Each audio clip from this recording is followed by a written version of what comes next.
This is Calcat, the Calcatster, and you're watching the review of Fantastic Beasts 2, The Crimes of Grindelwald.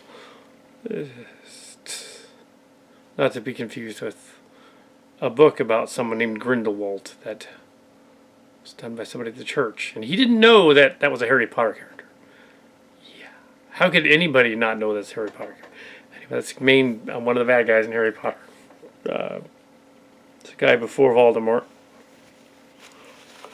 who went to Azkaban for doing stuff. Yeah, it's all crimes. So, yeah, previews before the movie. Well, I got it a little late, so there were like 2 previews, but I don't need to go. One was for another sort of Sasquatch movie, Missing Link. The other one was something familiar. Anyway, on to The Crimes of Grindelwald. I'm not sure how long this review is going to be, just because it's all right. It was not as bad as the critics are saying. It's just all right. But I think Rotten Tomatoes has it at 40-some%. It's probably closer to 70, maybe 65, 70. I give a lot of the fantasy movies a pass. I'm assuming it's the middle chapter in a trilogy directed by David Yates. This one, it's a couple of years after the last Fantastic Beasts, where to find them, and the Ministry of Magic in America accidentally releases Grindelwald from jail after a bait and switch thing. You'd think they would have seen coming, and then he gets away and heads toward England. Then they learn about it at the Ministry of Magic, and Newt and his brother have to team up, but he doesn't want to, so he goes and hangs out. Newt's commander, so he goes and hangs out with the 2 guys from the last movie, the Kowalski and the other one, Bernstein from the first one. Who have been enchanted. And the girl runs off to hang out with the bad guy. Yeah, that's pretty much the plot. But yeah, minor spoilers. Fairly by the numbers story. Does show Hogwarts. It's in the preview. It does have Johnny Depp and Jude Law, and Johnny Depp plays Grindelwald. Even though Johnny Depp got in some trouble last year or the year before for issues that he had, the character here is not him, but obviously, but he's playing this bad guy who's looking for the little estranged son, Credence, like his son, trying to figure out who he is. Dumbledore can't fight him because of some blood pact or something. So he has to send in Scamander, who is a powerful wizard now, but not really the task, really. I guess the idea is that he's an underdog. But he does some amazing magic stuff in this movie, so it's like in the story, so clearly is powerful, but I don't understand why, other than the pact that they had, why they would do what they did, really. It's kind of confusing. And why did there's a bad guy that kills this maid lady that's like a little person. The bad guy apparently off screen cacks a baby, and then somebody else there's like cacking a baby implied in a couple of scenes. They even imply that, I don't think it's supposed to be the Titanic, but it's kind of like the Titanic. That happens. It's probably not supposed to be though. And Lestrange is apparently also like a half black character, and there's also a black dude that may be related. I won't give that away. There's convoluted plots everywhere, and the idea of this bad guy who wants to take over the wizarding world and get rid of the Muggles, I guess, start a war, I guess. It's cool to see the Ministry of Magic, and then to see the Paris one, and to see Hogwarts again, but probably a lot of it's CGI. But yeah, the younger Dumbledore. Well, I can't say a lot about it without giving it away. It is what it is. It The visuals are pretty. Gives it more than 40% just for the visuals. Uh, out of 100%. Yeah, and there were fun scenes in it that were enjoyable, and the audience was packed house on a Saturday. Uh, early show screening. Yeah, I get to all the early screenings. WB, even though technically not WB at all. Yeah. So yeah, it was fine, I guess. I really can't. Can we do what about spoilers though? They make some interesting style choices and character choices, and it's interesting that the Super Carlian brothers that do some of the YouTube Pixar Theory videos, they're a version of the Pixar Theory people. They're not the Pixar Theory; they're a version of it. And they were all. I bet Nagini that's listed in the credits is Nagini the snake later on. They guessed that. That totally is the thing in the movie. So yeah, they guessed that like months ago. Oh, Nagini must be the same Nagini. Yeah, she is. Oh yes, and she is she's one of those shapeshifter things, Antine or whatever they are. Yeah, she's in it. So yeah, although she would be incredibly old by the time of Harry Potter, though. Like, this is supposed to be 1927 in this movie. Is it 10 years after? Yeah, it's 10 years after the other one, I think. Oh, okay. Okay. Fantastic Beasts and Where to Find Them takes place in 1926. So this is just after that. It's more than 10 years after Harry Potter. It's 100 years after Harry Potter. It's 110 years. Yeah, the snake would be even older.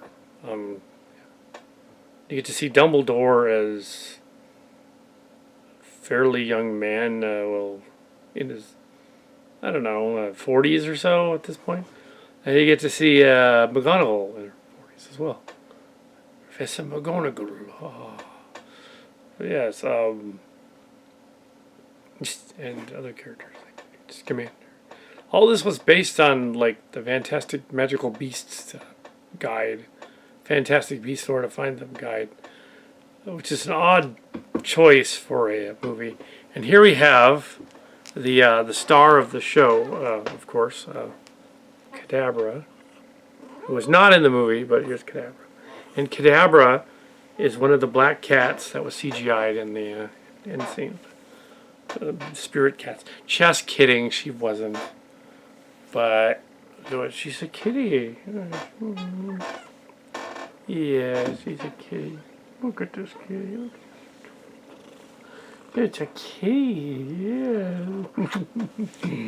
Kitty cat, yeah. And the kitty cat. Now, Gadget. I'll get Gadget next time. Next time. So I guess he's like related to Voldemort or something. I don't know. But here's a kitty.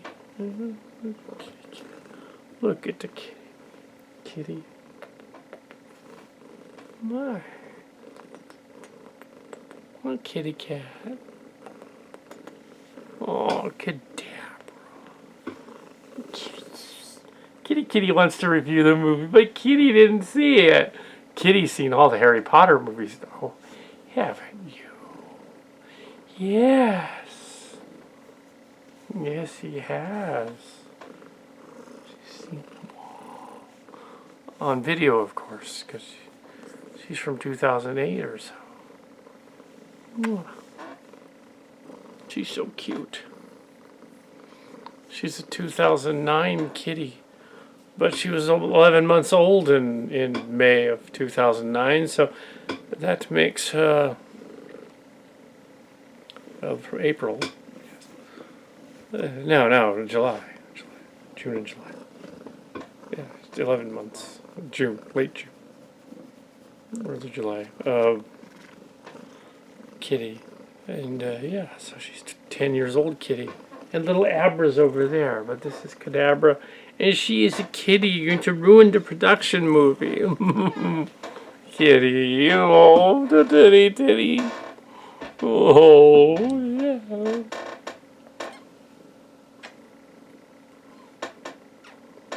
Kitty has completely ruined the review. Why wouldn't you rather see the kitty? Anyway, I really have not much left to say about it anyway.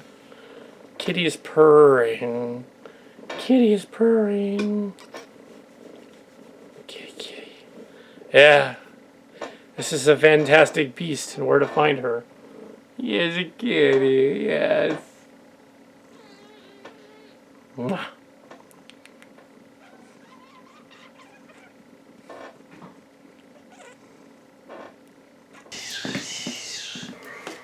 Abra kitty. There's Cadabra. There's Abra. There's a kitty. Kitty. Oh, kitties. Kitties.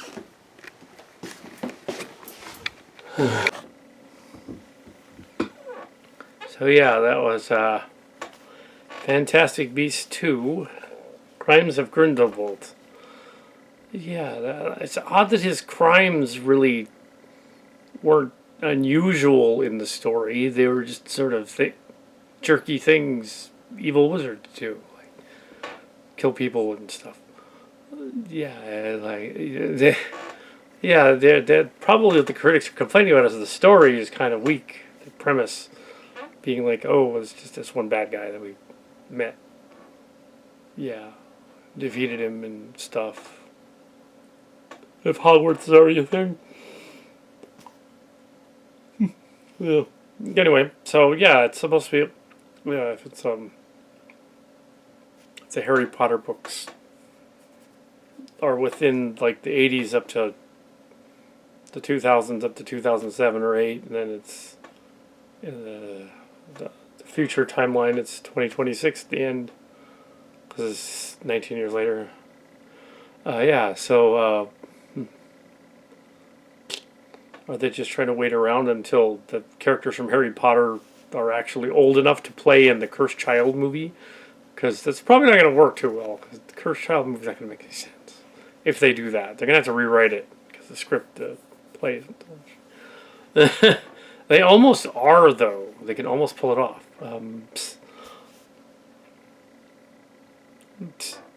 So yeah, so there's your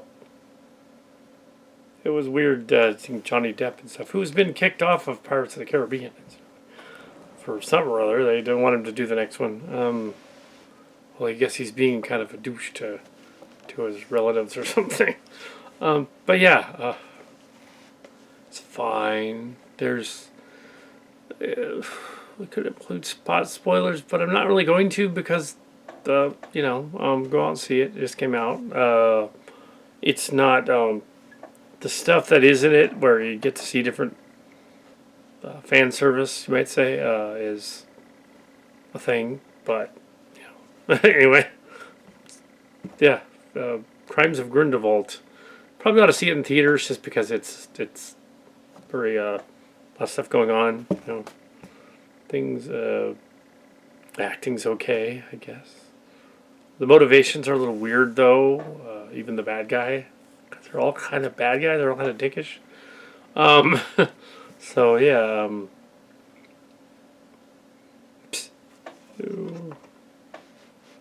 Kowalski shows up all enchanted. They have to disenchant him, and that causes them to go on their little adventure. Because yeah. Anyway, so. Besides, I think Kowalski's more into Newt than he is into. Oh yeah, and they do imply that Dumbledore had a thing for Grindelwald. They had a thing for each other. You didn't say it directly, indirectly. They were more than brothers. Here's a blood pact. Thing.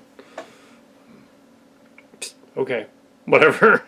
Yeah, so I guess Dumbledore is supposed to be gay. I guess they wanted to make that canon in this movie, so kind of implied that he was a little bit. that would beg the question then, aren't there other, is Dumbledore the most powerful wizard ever, and why? It's questions like that don't really make, because if he, and then if he was, couldn't he have defeated Voldemort himself? Like, couldn't he have figured out a way to get around that other curse that happened? Yeah, all kinds of weird things going on there that would almost make it a different continuity if it weren't for the things that were happening in it. Anyway, so there's my review of The Prisoners. The Grindelwald